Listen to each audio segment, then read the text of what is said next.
West Indies का Eden garden में बहुत अच्छा रिकॉर्ड रहा है, जिसको ध्यान में भारतीय टीमों को एक खासा तैयारी करनी पड़ेगी। वेस्ट इंडीज के पास बल्लेबाजी क्रम बहुत ज़्यादा है, नंबर 7 नंबर 8 तक उनके बल्लेबाज हैं।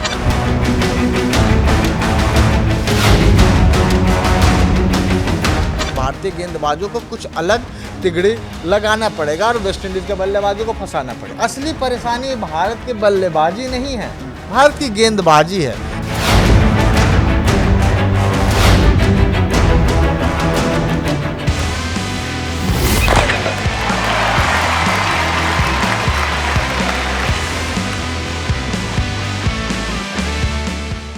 नमस्कार, स्वागत है आपका क्रिकेट के एक और पॉडकास्ट में। आप देख रहे हैं न्यूज़ 18 के डिजिटल चैनल पर आपका अपना शो पिच का पंच। मैं हूं दिवाकर, मेरे साथ हैं आदित्य। तो भारतीय टीम कल का मुकाबला जीत चुकी है और सबसे महत्वपूर्ण कि साउथ अफ्रीका ने भी वेस्ट इंडीज़ को हराया है। तो अब भारतीय टीम के सामने कोई भी नेट रन रेट का पंगा नहीं है। तो अब भारतीय टीम के लिए सबसे जो इम्पोर्टेंट रहने वाला है आदित्य, कि हम कैसे 2 अंक हासिल करें और वेस्ट इंडीज़ की टीम जो कि इस टूर्नामेंट में मजबूत दिख रही है उसे कैसे हराया जाए। बिल्कुल जी दिवाकर, सबसे इम्पोर्टेंट मुकाबला होने वाला है वेस्ट इंडीज़ का, और वो मुकाबला इसलिए और अहम हो जाता है कि वो मुकाबला कोलकाता में होता है, जहां ईडन गार्डन पे वेस्ट इंडीज़ का रिकॉर्ड काफ़ी अच्छा रहा है। यानी वेस्ट इंडीज़ अब तक वहां जितने भी मुकाबले खेले, ऐसे आई थिंक 3 मुकाबले खेलिए, तीनों में जीती है। लेकिन इसमें सबसे खास पता है कौन सा है? 2016 में उन्होंने इंग्लैंड को हराया था फाइनल में, जी हाँ, जहाँ कार्लेस ब्रेथवेट ने 4 बॉलों पर 4 छक्का लगा के वे इंग्लैंड को फाइनल हराया था। तो वेस्ट इंडीज़ का ईडन गार्डन में बहुत अच्छा रिकॉर्ड रहा है, जिसको ध्यान में भारतीय टीमों को एक खासा तैयारी करनी पड़ेगी। बिल्कुल। खैर, हमारे बल्लेबाज भी फॉर्म में वापस लौट चुके हैं और कल जैसा कि मैच में देखने को मिला कि हम लगातार चर्चा भी करते आ रहे थे कि हमारे बल्लेबाज इकट्ठे प्रदर्शन करते हुए नहीं दिख रहे हैं, तो वो कल दिखाया दिखते हैं। बिल्कुल। लेकिन वेस्ट इंडीज के खिलाफ कोलकाता में थोड़ा सा बल्लेबाजों की परीक्षा इसलिए होगी क्योंकि क्या नाम है, वेस्ट इंडीज में 2 अच्छे स्पिनर हैं, एक मोती और दूसरा है अकील हुसैन। मोती, खासकर मोती की बात करें तो मोती के पास वेरिएशन ज़्यादा है, वो T20 में अच्छा परफॉर्मेंस कर रहे हैं। इसके पहले भी हम जो जिम्बाब्वे का मुकाबला था वहाँ मोती ने अच्छी गेंदबाजी करी थी, तो कहीं ना कहीं वो भारतीय बल्लेबाजों को भी परेशान कर सकते हैं। मतलब एक बार फिर से भारतीय बल्लेबाजों को भी संभल के खेलने की जरूरत है, क्योंकि सामने वेस्ट इंडीज की टीम है जो कि इस टूर्नामेंट में तो मजबूत दिख रही है, और उनके बल्लेबाजी क्रम की भी अगर बात की जाए तो बैटिंग में भी काफी डेप्थ देखने को मिल रहा है। हाँ, बैटिंग में डेप्थ तो है, लेकिन कहीं ना कहीं जो भारतीय गेंदबाजों को थोड़ा सा कल के मुकाबले, क्योंकि हमने साउथ अफ्रीका के साथ मुकाबला देखा वेस्ट इंडीज का, कल ही देखा हमने, तो 7 विकेट कब का गिर चुके थे। बिल्कुल। हाँ, वेस्ट इंडीज के, फिर भी उसके बावजूद 175 के स्कोर को क्रॉस करना, तो ये कहीं ना कहीं खतरे की घंटी है। देखिए दिवाकर, वही बात कह रहा हूँ ना कि वेस्ट इंडीज के पास बल्लेबाजी क्रम बहुत ज्यादा है, नंबर 7 नंबर 8 तक उनके बल्लेबाज हैं, तो कहीं ना कहीं वेस्ट इंडीज की जो पावर हिटिंग है, जो पावर मतलब बहुत पावर हिटर है, बल्लेबाज है। ब्रेंडन है, मैं वेस्ट इंडीज का वैसे अगर ब्रीफ करा जाए तो ब्रेंडन किंग हुए, क्या नाम है, साई होप हुए, सैमरन हेटमायर हुए, रोमन पावल हुए, रोस्टन चेज हुए, सरफन रदरफोर्ड हुए, ये प्रॉपर बल्लेबाज है। उनके बाद आते हैं ऑलराउंडर भी बहुत इनके पास धाकड़ है। जेसन होल्डर जो काफ़ी अभी बिग कैरेबियन प्रीमियर लीग चल रहा था, जहां बहुत अच्छी परफॉर्मेंस करी जेसन होल्डर ने, तो कहीं उसके बाद उनको T20 में मौका मिला।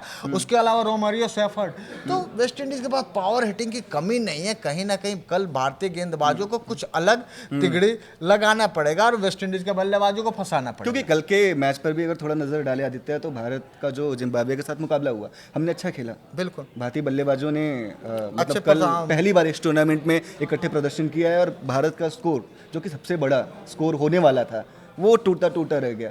उसके बावजूद जिम्बाब्वे की टीम बैटिंग करने आती है तो 170 प्लस बनाया, 70 प्लस स्कोर कर देती है। तो ये थोड़ा भारतीय टीम के लिए चिंता का विषय है, क्योंकि सामने अब वेस्ट इंडीज की टीम होने वाली है। मुझे नहीं लगता कि और सैमरन हेटमायर जबरदस्त फॉर्म में है, साई होप जबरदस्त फॉर्म में और बैटिंग का डेप्थ जेसन होल्डर भी जबरदस्त फॉर्म में है।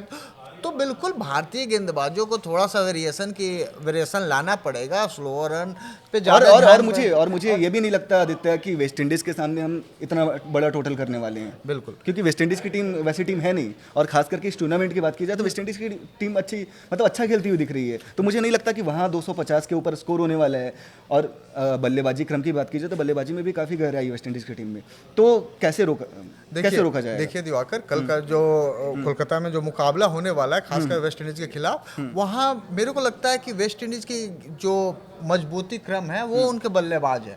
उनके बल्लेबाजी 8 नंबर 9 तक है। कहीं ना कहीं उनकी गेंदबाजी थोड़ी सी कमजोर दिख रही है। वेस्ट इंडीज में कोई खास वैसे गेंदबाज नहीं है। जरूर सेमर जोसफ है, रोस्टन चेज हैं, उनके अलावा मोती हैं, जो कहीं ना कहीं थोड़ा सा मेरे को लगता है कि भारतीय गेंदबाजों की तुलना थोड़ा सा कमजोर है। तो यहाँ भारतीय बल्लेबाज मेरे को लगता है कि वेस्ट इंडीज के गेंदबाज पे हावी हो जाएंगे। वहीं भारतीय जो गेंदबाज है उस पे वेस्ट इंडीज के बल्लेबाज हावी हुए दिखते हैं। क्योंकि भारतीय बल्लेबाज अभी भी फॉर्म में है। हाँ। लेकिन भारतीय टीम गेंदबाजी के साथ स्ट्रगल करती हुई दिख रही है बिल्कुल, अभी भी। वही कह रहा हूँ ना कि भारतीय जो गेंदबाज है कहीं ना कहीं स्ट्रगल करते हुए दिख रहा है। वहीं वेस्ट इंडीज के जो बल्लेबाज है, जो नंबर 8 नंबर 9 तक जो बल्लेबाजी उनका क्रम है, कहीं ना कहीं और नंबर 9 तक, केवल नंबर 9 तक बल्लेबाजी की बात नहीं आदित्य, नंबर 9 पे Power भी, hitter है हाँ, ना। नंबर 9 पे भी आके उनके बल्लेबाज बड़े बड़े शॉट लगाते बिल्कुल, हैं। power और वैसे hitter है हमने पिछले मुकाबले में देखा है कि बिल्कुल, जैसन 90 होल्डर और, 90 हाँ, 90 के स्कोर पे 7 विकेट 7 आपके गिर विकेट चुके था, हैं। जिसके बाद उसके जैसन बावजूद होल्डर- वहां तक स्कोर पहुंचाना हाँ, तो एक बहुत बड़ी बात है। और सामने साउथ अफ्रीका की टीम थी, कोई कमजोर टीम नहीं थी बिल्कुल, आदित्य। बिल्कुल। तो ये सबसे बड़ा चिंता का विषय रहने वाला है। बिल्कुल। दिवाकर वही कह रहा हूँ कि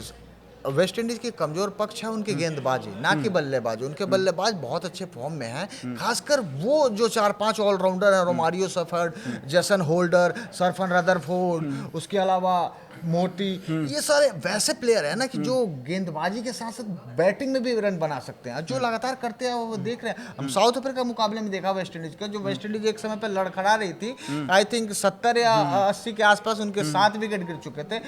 तब जाके रोमारियो सेफर्ड और जेसन होल्डर ने बहुत अच्छी साझेदारी दी और टीम को 170 के ऊपर ले गए। रन रेट को भी बढ़ाना, विकेट को भी बचाना, ऊपर ले गए 7 विकेट।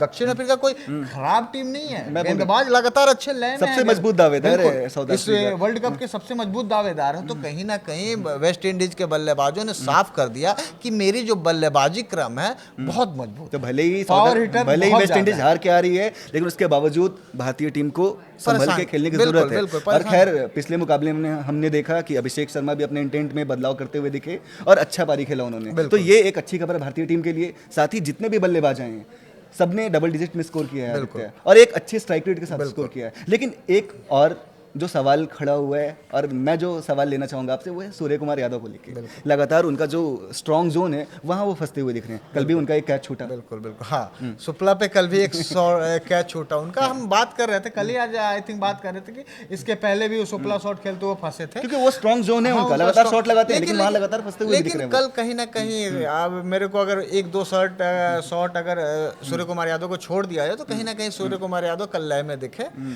अच्छी पारी खेली। तो भारतीय बल्लेबाज तो लय में आ ही चुके हैं, फॉर्म में आ ही चुके हैं, फॉर्म में आ चुके हैं, लेकिन सबसे महत्वपूर्ण है ये आदित्य कि इस फॉर्म को कंटिन्यू किया जाए। बिल्कुल, वो मेरे को लगता है कि कोलकाता के मैच में भी रहेगा। लेकिन असली परेशानी भारत के बल्लेबाजी नहीं है, भारत की गेंदबाजी है।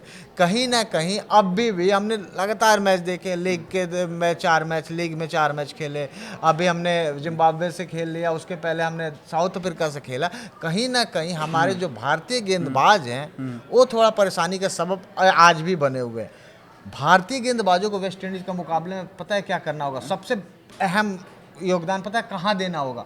जो उनके ओपनर हैं सेहोप और ब्रैंडन किंग, हाँ सॉरी, सेहोप और ब्रैंडन किंग, इनको किसी एक को आउट करना सबसे ज्यादा जरूरी है, और वो भी पावर प्ले के अंदर। खैर सेहोप थोड़ा सा स्लो खेलते हैं, लेकिन सेहोप जब अगर तो 20-30 बॉल खेल लेते हैं तो उनकी जो स्ट्राइक रेट है वो भी बढ़ने लगता है। तो कहीं ना कहीं ये परेशानी है। उसके बाद सबसे ज्यादा भारतीय टीम में कोई परेशान कर सकता है वो सिमरन हेटमायर, जिन्होंने वेस्ट इंडीज के तरफ से सबसे ज्यादा इस T20 वर्ल्ड कप में रन बनाए, थिंक 221 या 222 रन बनाया, तो वो सबसे ज्यादा परेशान कर सकते हैं। उनके अलावा रोमन पावल एक बहुत बड़ा पावर हिटर है, जो बॉल मारते हैं तो बिल्कुल दम से मारते हैं। उनके अलावा जेसन होल्डर भी अच्छे लय में दिख रहे हैं, हैं, रोमारियो सफर्ड भी अच्छे लय में दिख रहे हैं, तो कहीं ना कहीं जो भारत का जो वेस्ट इंडीज से मुकाबला एक तरीके होने वाला है, बिल्कुल वेस्ट इंडीज के जो इतने सारे बल्लेबाज हैं और बल्लेबाजी क्रम में जो गहराई है, उससे भारतीय टीम को संभल के खेलने की जरूरत है, क्योंकि ये क्वार्टर फाइनल रहने वाला है। बिल्कुल बिल्कुल, यहाँ पे आपके लिए कोई ऑप्शन नहीं है, कोई ऑप्शन नहीं है, तो हार और बाहर। बिल्कुल, और एशियाई टीम में केवल भारत ही अभी है जो कि ऐसा लग रहा है कि सेमीफाइनल तक जगह बनाएगी और आगे भी टूर्नामेंट में कंटिन्यू करेगी। भारत तो फाइनल खेलेगी, मेरे को यहाँ तक लग रहा है, लेकिन ये खैर अब वो हम ऐसी बातें ना ही करें, क्योंकि क्रिकेट में कुछ भी कहना, क्रिकेट में कुछ भी कहना जल्दीबाजी होती है।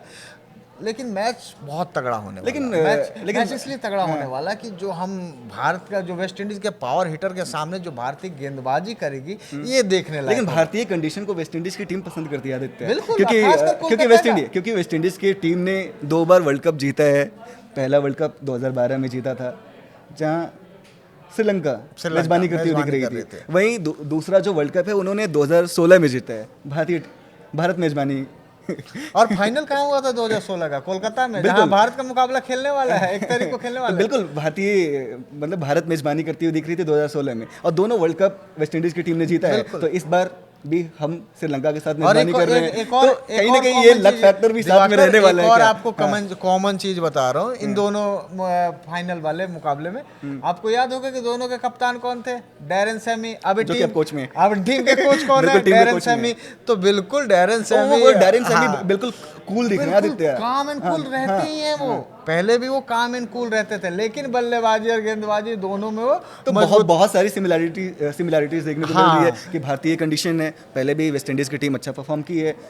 दूसरा एडन गार्डन का मैदान है, जहां वेस्ट इंडीज की टीम हमेशा अच्छा परफॉर्म करती है। डैरेन सैमी अभी भी टीम के साथ जुड़े हुए हैं, अब कोच है। तो भारतीय टीम इस जो वेस्ट इंडीज के साथ ये लक फैक्टर्स हैं इतने सारे, इससे भी कैसे उभर पाएगी, या इसको मात दे के वेस्ट इंडीज को भी जिस तरीके से हमने जिम्बाब्वे को हराया है, तो वैसा जीत कुछ देखने को मिल सकता है। तो बहुत सारे सवाल है आदित्य। जी दिवाकर, वही कह रहा हूँ कि जो इस मुकाबले में होने वाला टक्कर भारतीय गेंदबाज वर्सेस वेस्ट इंडीज के बल्लेबाज, ये टक्कर जबरदस्त होने वाला है, जिसमें हम जसप्रीत बुमराह वर्सेस क्या नाम है, Roman power hitter versus West bowler, Akshdeep Singh versus से होप, अच्छे गेंदबाज है, क्या नाम है, जसप्रीत बुमराह वर्सेस सैमरन हेटमायर। तो ये जो टक्कर होने वाला है बहुत इंटरेस्टिंग होने वाला है। वहीं वेस्ट इंडीज के गेंदबाज वर्सेस भारतीय बल्लेबाज, तो मेरे को लगता है वेस्ट इंडीज गेंदबाज वर्सेस भारतीय बल्लेबाज हो रहा, तो मेरे को लगता है कि भारतीय बल्लेबाज ज्यादा अहम होंगे, क्योंकि जो वेस्ट इंडीज के गेंदबाज है, सैमर जोसेफ एक अच्छे स्पीड में फेंकते हैं, उनके सामने अगर अभिषेक शर्मा को रखा जाए तो मेरे लगता है अभिषेक शर्मा ऊपर निकल जाए। और अभिषेक शर्मा फॉर्म में भी आ चुके हैं, तो अब वो भी टेंशन वाली बात नहीं है कि अभिषेक शर्मा लगातार आउट ऑफ फॉर्म चल रहे हैं। दिवाकर, अगर वेस्ट इंडीज की गेंदबाजी और भारतीय बल्लेबाजी की बात करें जाए, तो मेरे को लगता है कि भारतीय बल्लेबाज वेस्ट इंडीज के गेंदबाजों पर भारी, और पिछला मैच अच्छा परफॉर्म करके आ रहे हैं। वहीं पिछला मैच वेस्ट इंडीज टीम हार के आ रही है, तो कहीं ना कहीं उनका मनोबल भी थोड़ा डाउन होगा। तो हमारा जो कॉन्फिडेंस हाई है उसका थोड़ा इस्तेमाल किया जाए, बेनिफिट उठाया जाए और वेस्ट इंडीज को भी हराया जाए। बिल्कुल। और तो सबसे महत्वपूर्ण यही है, नेट रन रेट का तो कोई दबाव अब है नहीं हमारे ऊपर, बस मैच जीतो, सेमीफाइनल में पहुंचो, और आगे देखा जाएगा कि आगे की प्लानिंग क्या रहने वाली है। लेकिन दिवाकर, एक बात आपको मालूम होगा कि अगर वैसे तो बारिश का कोई अनुमान नहीं है, कोलकाता में बारिश बिल्कुल नहीं होगा, लेकिन अगर बारिश होता है तो भारत बाहर हो जाएगा, ये बात बिल्कुल के अकॉर्डिंग, तो ये बात ध्यान में बिल्कुल रखना चाहिए। लेकिन खैर इतना आप नेगेटिव ना सोचे तो ज्यादा अच्छा है। बिल्कुल, हम सभी भारतीय फैंस ने कल भी दुआएं की थी आदित्य, आपने भी दुआएं की थी, हमने भी दुआएं की थी, तो उसका भी कल असर देखने को मिला है कि साउथ अफ्रीका भी पहले जीतती है वेस्ट इंडीज से, बाद में भारतीय टीम ने साउथ अफ्रीका ने भारत को तोहफा दिया, भारत ने साउथ अफ्रीका को तोहफा दिया, क्योंकि मैं बता रहा हूँ साउथ अफ्रीका ने भारत को इस तरह तोहफा दिया, साउथ अफ्रीका ने वेस्ट इंडीज को हराया और इधर भारत ने जिम्बाब्वे को हराया, क्योंकि खतरा साउथ अफ्रीका पे भी था। जब जिम्बाब्वे ने भारत को हराया तो क्या हुआ, साउथ अफ्रीका क्वालिफाई हो गई। तो अभी दो टीम दोनों ग्रुप में, भारत ने जिम्बाब्वे को हराया, भारत ने जिम्बाब्वे को हराया, तो साउथ अफ्रीका क्वालिफाई हो गई। साउथ अफ्रीका अब सेमीफाइनल के रेस में क्वालिफाई कर चुकी है, उधर दूसरे ग्रुप में इंग्लैंड क्वालिफाई कर चुकी है। अभी 2 टीम सेमीफाइनलिस्ट मिल चुके हैं, वहीं 2 टीमों का निर्णय आज या कल में हो जाएगा। तो कहीं ना कहीं साउथ अफ्रीका ने भारत को तोहफा दिया, भारत ने साउथ अफ्रीका को तोहफा दिया। बिल्कुल, दुआओं का भी असर हुआ है, क्योंकि आपने भी दुआएं की थी आदित्य, और हम सभी ने मिलकर, हम सभी जितने भी भारतीय फैंस हैं सभी ने दुआएं की। वेस्ट इंडीज को पहले साउथ अफ्रीका ने हराया, बाद में भारतीय टीम ने एक बड़ी जीत हासिल की जिम्बाब्वे के ऊपर। तो हम चाहेंगे कि अभी भी दुआओं का जो दौर है ना, वो जारी रहना चाहिए आदित्य। बिल्कुल, बिल्कुल। तो मैं चाहूँगा कि आप भी आएँ, कमेंट सेक्शन के जरिए ही जो दुआओं का जो दौर है इसे जारी रखने की कोशिश करें। बाकी आपके कुछ ओपिनियन है तो वो भी कमेंट सेक्शन में आके ज़रूर रखें। अगर आपके कुछ सवाल हैं तो वो भी यहाँ ज़रूर लिखें, हम फिर मिलेंगे और आपके सवालों का भी जवाब देंगे। बाकी भारतीय टीम अच्छा परफॉर्म कर रही है और हम ऐसा उम्मीद कर रहे हैं कि भारतीय टीम इस बार हिस्ट्री रिपीट और डिफीट दोनों करने वाली है। फिलहाल के लिए धन्यवाद आपका भी आदित्य।